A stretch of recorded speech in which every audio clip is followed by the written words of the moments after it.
борбата на поединецот против моќта е борба на сеќавање наспроти заборавање.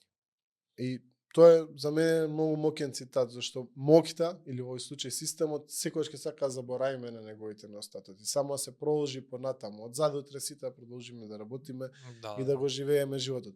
И токму оваа група одлучи да не заборави. Одлучи да се собравме утрената сабота. Имаше еден состанок кој што дојдоа рандом луѓе кои што беа на тој протест.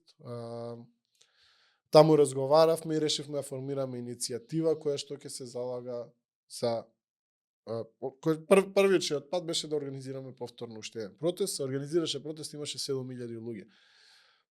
Значи не бевме единствени кои што чувствуваа потребата да излезат на улици да се спротистават на целата општествена ситуација и решивме да действуваме во две насоки. Едното беше правда и одговорност, односно како ние како граѓани можеме да се бориме за подобар правосуден систем, и другиот беше безбедност и превенција, односно